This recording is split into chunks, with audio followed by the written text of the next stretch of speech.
ね。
你走过再说，让你走呗。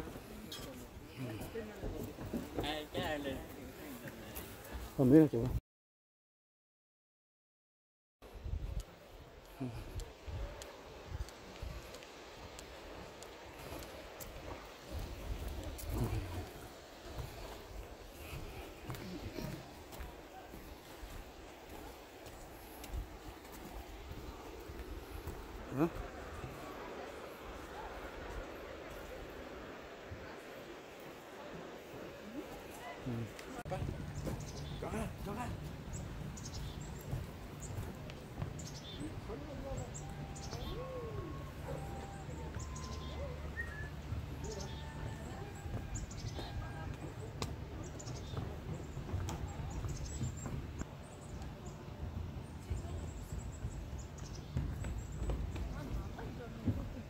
C'est l'eau, je l'avais vu. Il y en a même pas l'eau. Ah, mais si. Ah, ça fait nice.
Madame Josette, je serai votre guide et votre chauffeur aujourd'hui et j'espère que vous allez apprécier. Quand même, je rester bien assis à l'intérieur du wagon, sauf s'il y aurait une urgence. Là, ce serait le temps de sortir les bras à l'extérieur afin d'attirer mon attention. Merci pour votre compréhension et surtout, bonne balle.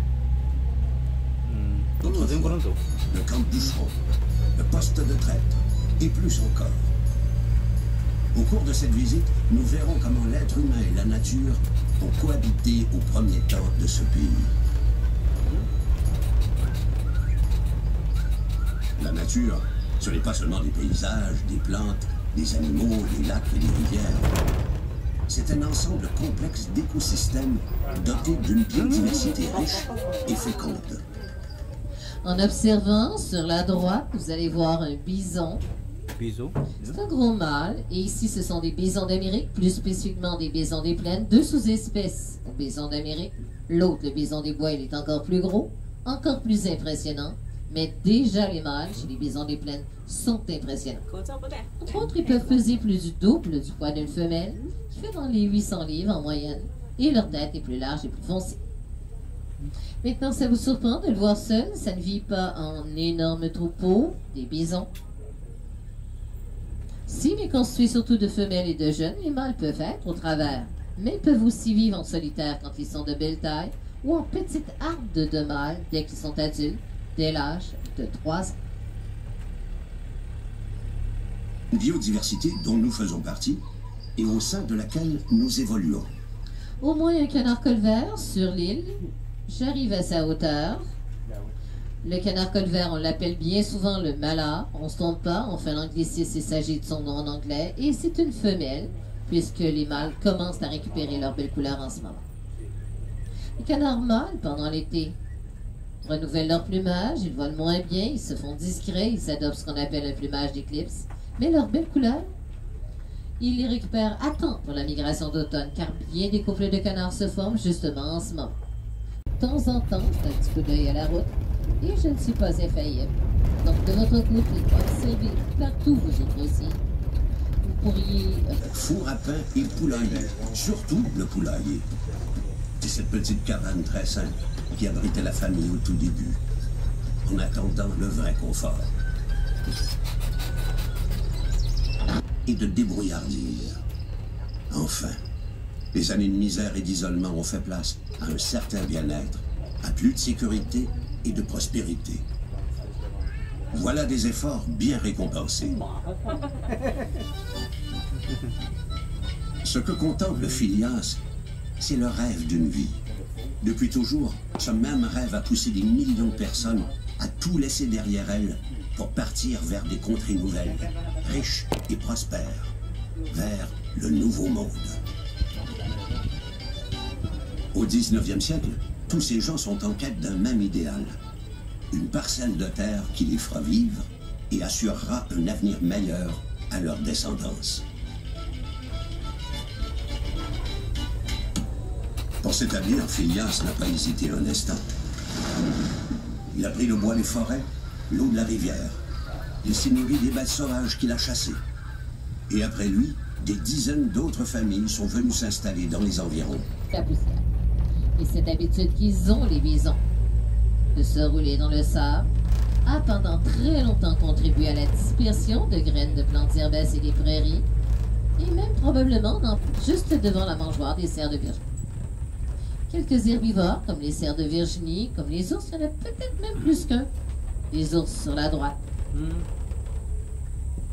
Pas certaine, mais je pense qu'on a peut-être un autre dans le secteur, au travers de plants de chardon. Un peu plus proche de l'île, bois. Début vingtaine, plus loin. Ce mâle doit avoir entre 15 et 20 ans. Celui qui est à proximité. Quant aux herbivores, ils pourraient nous observer. Les ours aussi, d'ailleurs. Les herbivores, comme les bisons, comme les cerfs de Virginie, ils ont des yeux situés de chaque côté de leur tête, leur donnant un excellent champ de vision. Mais ils ne voient pas comme nous, de façon binoculaire, et ils détectent moins bien ce qui ne bouge pas. Ce n'est pas grave, ils ont d'autres sens très développés, peuvent sentir rapide des proies, c'est plus pratique. Du moins la majorité des carnivores. Il y a des exceptions, et l'ours, on le classe parmi les carnivores, mais il n'y a pas une aussi bonne vision. Faut dire que le seul ours que je connais, sur tous les ours de la planète, qui est carnivore, c'est l'ours blanc. Je dirais que la majorité sont omnivores, j'en connais même un, moi, qui est essentiellement herbivore. Est-ce que vous le connaissez, celui-là? Il y a une trentaine de femelles. On va être réaliste maintenant, hein? C'est pas toujours autant. Ici, notre mâle dominant se contente d'environ une quinzaine de femelles. Et il y a de la concurrence. On a d'autres beaux mâles dans le parc. D'ailleurs, celui que vous venez de voir, qui est de belle taille, n'est pas le dominant. Il est tout seul. Mais il pourra le défier, il domine en place.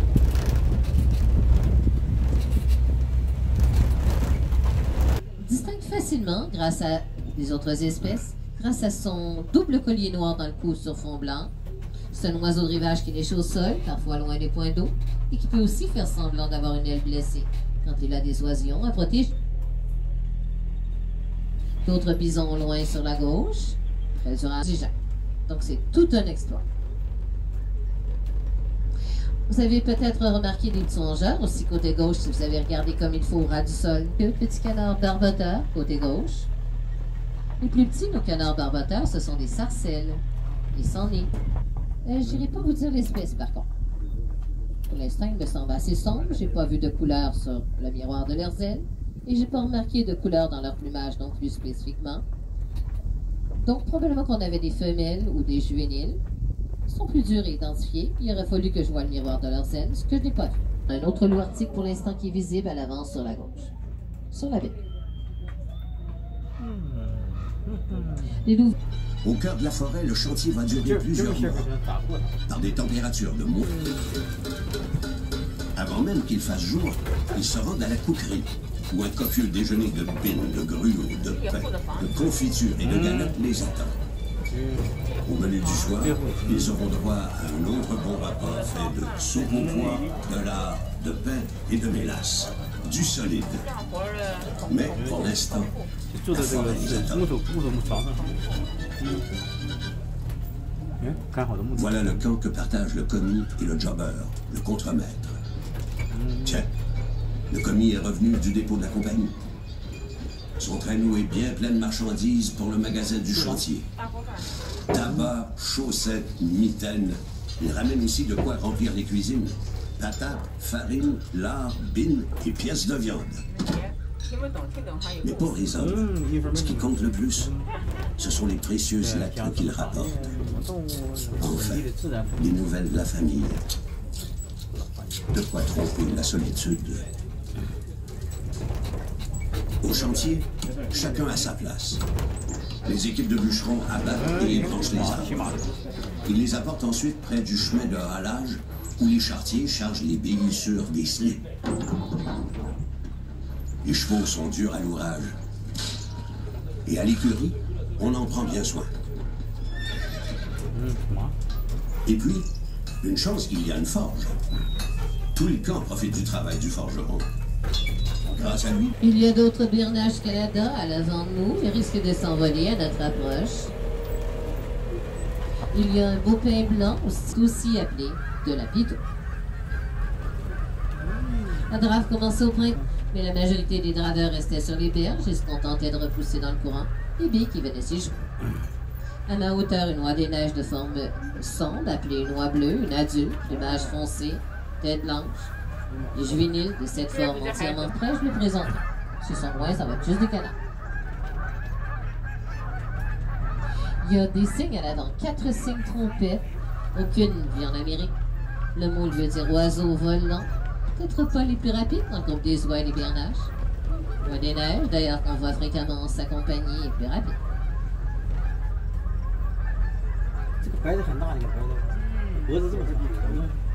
Elle fait quand même une pointe de vitesse à 65 km/h, mais l'oie des neiges, elle, si au lieu de voler, elle circulait sur les routes du lac Saint-Jean, elle pourrait même se mériter une contravention de la part de policiers zélés. Sa pointe de vitesse peut aller à 95 km/h. Pas certaine. c'est ici, sur le coin d'un comptoir, mais aussi au fond des bois ou autour d'un feu, que deux civilisations se découvrent et s'apprivoisent. Les Blancs, Européens et Canadiens, et les peuples des Premières Nations. En langue indienne, comme on disait, marchandises qui permettent ainsi de troquer des brins de culture, de connaissances et de sagesse. Lentement, sans vraiment le réaliser, une nouvelle nation prend forme. Une nation aux textures et aux racines aussi variées que celles de la nature qui l'entoure. En passant, il y a d'autres espèces de canards aussi, dont la tête peut être rousse, dans la famille des fuligules, entre autres. Mais on en voit moins dans la grande forêt, bien circuler l'hiver dans la neige, et en d'autres saisons dans les marécages. Le fait d'être étroit de corps, ça leur permet de passer facilement entre les arbres, dans les forêts denses, comme l'épaissir noire de la forêt boréale. Autrement dit, les peuplements, les planètes noires comme ici, alentour du lac. Je dirais que c'est probablement le plus aquatique aussi des cervidés. L'orignal va dans l'eau s'abreuver, se rafraîchir, se protéger contre l'harcèlement des insectes et siluriens. Et tout comme le caribou, il s'agit d'un excellent nageur qui nage à 10 km/h.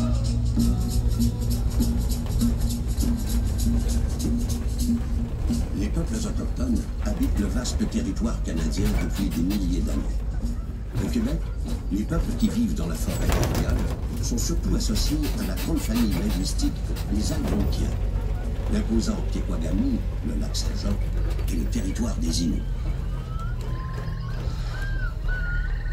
On parle de territoire Innu, mais les deux habitations recouvertes de mousse sont Cris et le territoire Cris est situé au nord de celui des Inuits. Principalement nomades, les peuples autochtones se déplacent à la recherche de forêts giboyeuses et de rivières poissonneuses, au gré des caprices du climat et du comportement des animaux. Ici, la vie est dictée par le passage des saisons. L'été, c'est l'abondance, le temps de la pêche et de la cueillette. Le camp est installé près d'un cours d'eau et plusieurs bandes, jusqu'à 300 personnes, peuvent vivre ensemble sur un même site. Lorsque l'automne arrive, Non, à la forte odeur de muscle produite par les mâles en période de reproduction. Comme ça, on sent les petites odeurs en sa recherche des protéines qu'ils peuvent trouver dans des graines, cachées par des écureuils, des insectes ou des tubercules comestibles. Et en ce moment, ça leur permet de parfaire leur réserve de gras avant d'hiberner. Au printemps, de reprendre des forces au sortir de l'hibernation. C'est une corneille d'Amérique sur la droite, mais on a des grands corbeaux ici aussi. Ces deux espèces sont présentes dans le parc. Il y a sur la gauche des bœufs musqués. On commence à les observer, mais on va les revoir une autre fois sous un autre angle tout à l'heure. Peut distinguer mâles et femelles, jeunes et moins jeunes en observe précieuse quand on inclut le facteur vent. Et dès la naissance, les veaux de cette espèce ont une toison laineuse très jaune. Les premiers à naître en avril peuvent naître alors qu'il y a une tempête de neige ou qu'il fait moins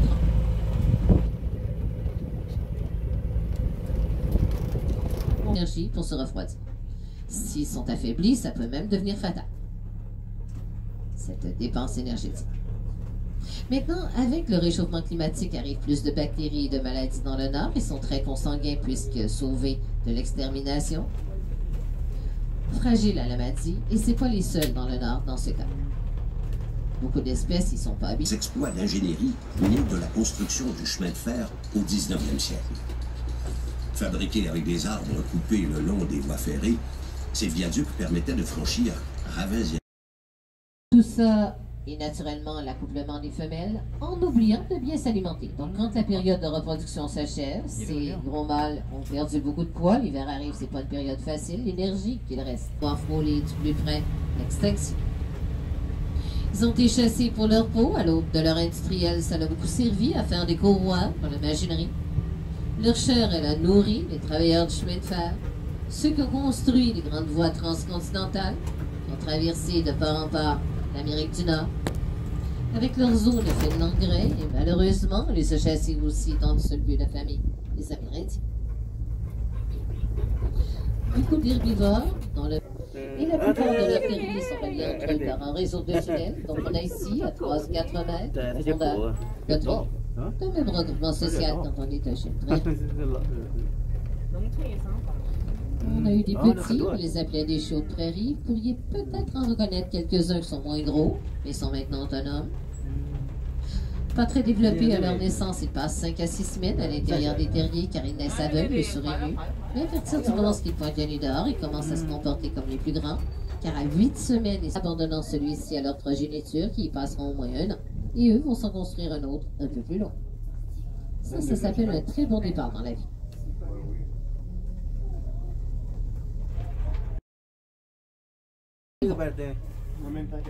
Je mentionnais qu'ils étaient sociables aussi, ils s'entraident en ces temps de dépouillage. Quand ils se rencontrent, ils se caressent le museau. Nous, quand on voit ça, on pense qu'ils s'embrassent. Ils ont une paire de glandes odoriférantes dans la bouche. Ce genre de glandes, si on les frotte, ça produit un liquide qui dégage une odeur. Ça permet de communiquer quand on a l'odorat développé. Beaucoup d'espèces de mammifères et d'autres espèces animales ont l'odorat développé. Et les chiens de prairie, c'est une des façons qu'ils ont.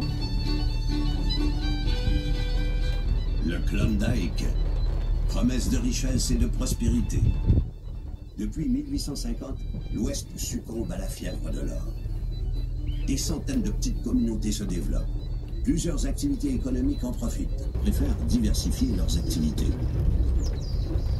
Le peuplement de l'Ouest canadien contribue grandement à l'essor de l'économie nationale, mais évidemment, l'occupation très rapide du territoire exerce une pression sur l'environnement. L'élevage entraîne une exploitation intense des prairies naturelles et la concurrence entre le bétail et les espèces sauvages qui se nourrissent aussi dans les pâturages. Dans l'embétail, côté droit, dans l'enclos, des vaches à longue corne. Leurs cornes, elles poussent durant toute leur vie et elles deviennent très longues, ce qui est à l'origine de leur nom. Surtout que les mâles et femelles ont des cornes chez ces vaches. Elles nous viennent du Texas. D'ailleurs, en anglais, on les appelle les Texas Longhorn. Elles sont très rustiques. Ça veut dire qu'elles ont subi moins de domestication et conservé plus d'adaptation nécessaire à leur survie dans des conditions de vie qui sont plus difficiles. Ces vaches, elles étaient élevées autrefois autant pour leur gras, avec les canons éclairés, que pour leur viande. Un mâle, ses cornes sont plus droites. Deux femelles, leurs cornes vrillent avant de s'écarter. Au veau qui doit avoir pas loin de 3 mois. Les besoins accrus en terres agricoles et en prés encouragent la chasse massive du bison. Affamés par les fermiers qui les ont privés de leur nourriture, 300 000 habitants. Et la plupart s'installent sur des fermes.